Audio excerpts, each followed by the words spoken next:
बच्चों, आज हम पढ़ेंगे कक्षा 7 सामाजिक अध्ययन के अंतर्गत हमारे अतीत विषय का 7वां चैप्टर जनजातियां, खाना बदोश और एक जगह बसे हुए समुदाय। हम आपको बताएंगे इस पाठ से संबंधित प्रश्नों के उत्तर। ये हैं आपके पाठ के अंत में पूछे हुए प्रश्न हैं, जिन्हें आप जब आप अपना चैप्टर पढ़ेंगे, पूरा चैप्टर पढ़ें, उसके लास्ट में आप देखेंगे कुछ प्रश्न हैं और वहाँ पर सबसे पहले आपके लिए फिर से याद करें। और यहाँ पर पहला प्रश्न है, निम्नलिखित में मेल बिठाएं। तो ये जितनी सारी बातें यहाँ पर लिखी हुई हैं, इनमें आपस में आपने मेल करना है। और किस तरह से करेंगे, चलिए हम आपको इसका उत्तर दिखा देते हैं बच्चों। तो उत्तर में आप इस प्रकार से इनका मेल करेंगे। देखें उत्तर में गढ़ के साथ आप लिखेंगे यहाँ पर 84, टांडा के साथ कारवां, श्रमिक के साथ पाइक और कुल के साथ खेल, शिव सिंह के साथ अहोम राज्य और दुर्गावती के साथ गढ़ कटंगा। तो इस प्रकार से ये आपका उत्तर हो जाएगा। इसके बाद बच्चों कुछ है यहाँ पर प्रश्न, जैसे कि आपने यहाँ पर देखा। दूसरा प्रश्न है, रिक्त स्थानों की पूर्ति करें। तो रिक्त स्थानों की पूर्ति में यहाँ पर देख सकते हैं आप कै, ख और गै और घै। यहाँ पर आप गै लिखेंगे, गै। तो यहाँ पर कै, ख, गै, घै। और सबसे पहले यहाँ पर कै है आपके लिए, वर्गों के भीतर पैदा होती नई जातियाँ। आप देख रहे हैं यहाँ पर वर्गों के भीतर पैदा होती नई जातियाँ। और यहाँ पर आपके लिए खाली स्थान दे रखा है, कहलाती थी। तो यहाँ पर लिखेंगे आप क्या कहलाती थी। और इसके बाद ख है यहाँ पर रिक्त स्थान है अहोम लोगों के द्वारा लिखी गई ऐतिहासिक कृतियाँ थी। इसी प्रकार से यहाँ पर गै में भी रिक्त स्थान है, ने इस बात का उल्लेख किया है कि गढ़कटंगा 70,000 गाँव थे। और यहाँ पर घ में है, बड़े और ताकतवर होने पर जनजातियां राज्यों, और यहाँ पर खाली स्थान है 2 जगह पे, को भूमि अनुदान दिए। देख रहे हैं ना आप यहाँ पर। तो इनका उत्तर क्या क्या लिखेंगे बच्चों, आप उत्तर में लिखेंगे कै वाले में लिखेंगे श्रेणियाँ, और ख वाले में बुरंजी, गै वाले में अकबरनामा और घ वाले में मंदिर बनवाए और ब्राह्मण। यानी कि घ वाले में आपको 2 जगह पर रिक्त स्थान भरना है। जैसे कि आप यहाँ पर देख सकते हैं, यहाँ पर लिखेंगे आप एक स्थान, ये हो गया, एक ही हो गया। यहाँ पर लिखेंगे मंदिर बनवाए और यहाँ पर लिखेंगे ब्राह्मणों। तो इस प्रकार से आपके इस प्रश्न का उत्तर हो जाएगा। इसके बाद बच्चों बात करते हैं, तीसरा प्रश्न है यहाँ पर, सही या गलत बताइए। तो यहाँ पर आपके लिए कै, ख, गै, घै, यहाँ पर कुछ प्रश्न है आपके लिए, और इसमें आपको सही और गलत बताना है कि क्या बात यहाँ पर सही कही गई है और कौन सी गलत है। जैसे पहला है, जनजातीय समाजों के पास समृद्धिवाचक परंपराएं थी। और ख है, उपमहाद्वीप के उत्तर पश्चिमी भाग में कोई जनजातीय समुदाय नहीं था। और ग है, गौंड राज्यों में अनेक नगरों को मिलाकर 84 बनता था। और घ वाला आप देख सकते हैं, घ वाले में क्या है, भील उपमहाद्वीप के उत्तर पूर्वी भाग में रहते थे। तो इनमें से इन 4 बातों में से कौन कौन सी सही है और कौन कौन सी गलत, यही आप यहाँ पर बताएंगे। तो उत्तर में लिखेंगे आप, पहली बात जो कै वाला है वो सही है, दूसरा ख वाली बात गलत है, और गै वाली गलत है, और घ वाली भी गलत है। तो इस प्रकार से पहला सही है बच्चों, आप ध्यान दें, यहाँ पर ये वाली सही है और बाकी ये गलत है, ये भी गलत और ये भी गलत। ठीक है बच्चों। इसके बाद बात करते हैं आगे, खाना बदोश। यहाँ पर जो प्रश्न आप देख रहे हैं, चौथा प्रश्न, खाना बदोश पशु चारकों और एक जगह बसे हुए खेतिहरों के बीच किस तरह का विनिमय होता था। यानी कि जो आपस में लेन देन करते थे, खरीद फरोख्त करते थे, वो किस प्रकार से करते थे। विनिमय का मतलब आप समझते हैं ना, खरीद फरोख्त यानी लेना देना जो होता था, किस प्रकार से चलता था इनमें।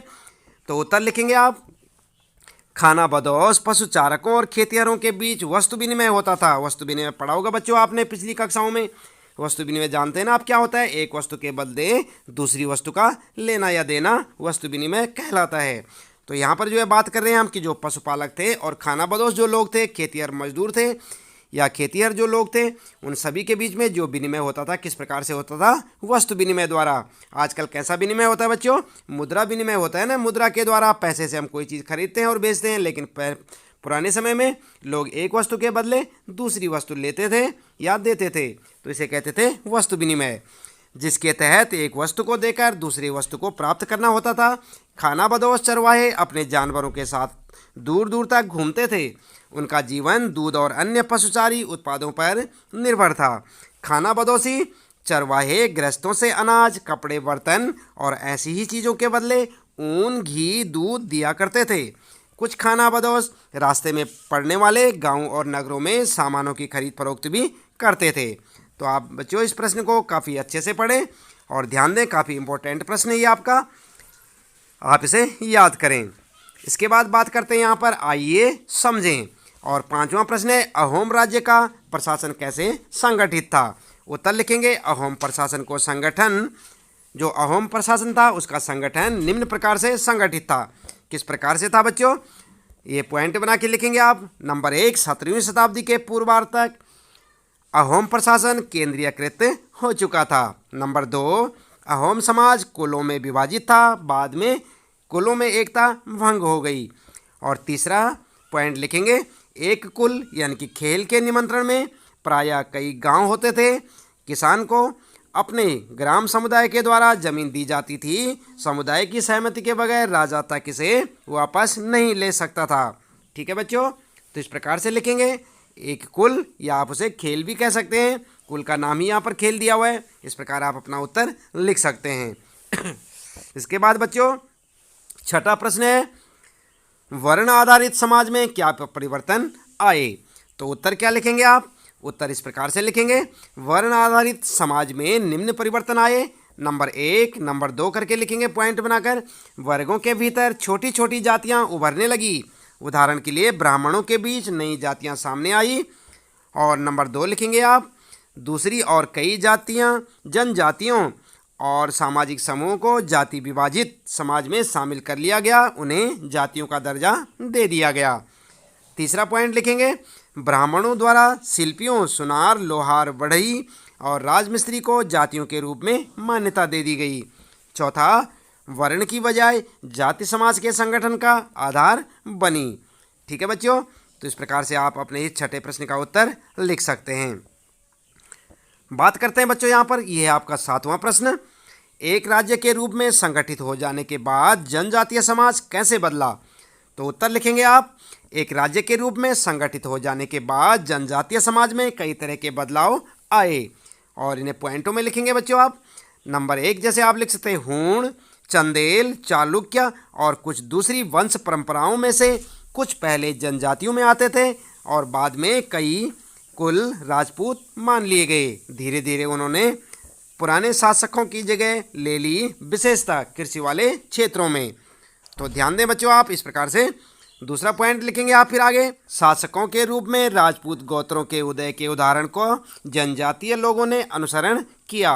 धीरे धीरे ब्राह्मणों के समर्थन से कई जनजातियां जाति व्यवस्था का हिस्सा बन गई, लेकिन केवल प्रमुख जनजातीय परिवार ही शासक वर्ग में शामिल हो सके। तो देख रहे हैं बच्चों आप। और इसके बाद जो है यहाँ पर अगला जो है प्रश्न है बच्चों, आइए विचार करें। और यहाँ पर जो है प्रश्न 8वां है, क्या बंजारे लोग अर्थव्यवस्था के लिए महत्वपूर्ण थे। तो उत्तर क्या लिखेंगे आप, हाँ, बंजारे लोग अर्थव्यवस्था की दृष्टि से कई तरह से महत्वपूर्ण थे। और इस प्रकार से बच्चों यहाँ पर भी पॉइंट बना के लिखेंगे आप, बंजारे लोग सबसे महत्वपूर्ण व्यापारी खानाबदोश थे। और दूसरा पॉइंट लिखेंगे, सल्तनत काल में बंजारे नगर के बाजारों तक अनाज की ढुलाई किया करते थे। तीसरा पॉइंट लिखेंगे, बंजारे विभिन्न इलाकों से अपने बैलों पर अनाज ले जाकर शहरों में बेचते थे। और इसके बाद चौथा पॉइंट है बच्चों, सैन्य अभियानों के दौरान वे मुगल सेना के लिए खाद्यान्नों की ढुलाई का काम करते थे। बंजारे किसी भी सेना के लिए 1,00,000 बैलों से अनाज ढोते थे।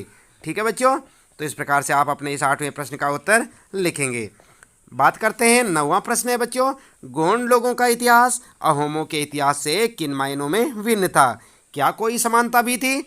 उत्तर लिखेंगे, गोंड लोगों के इतिहास एवं अहोमों के इतिहास में कई मायनों में अंतर था। जैसे, फिर पॉइंट बना के लिखेंगे, गोंडवाना प्रदेश की प्रमुख जनजाति थी, जबकि अहोम ब्रह्मपुत्र घाटी में निवास करने वाली प्रमुख जनजाति थी।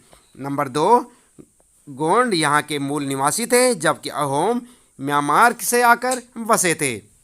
अगला पॉइंट है बच्चों तीसरा, गोंड आग्नेय अस्त्रों का प्रयोग नहीं जानते थे, जबकि अहोम उच्च स्तरीय बारूद और तोपों के निर्माण में सक्षम थे।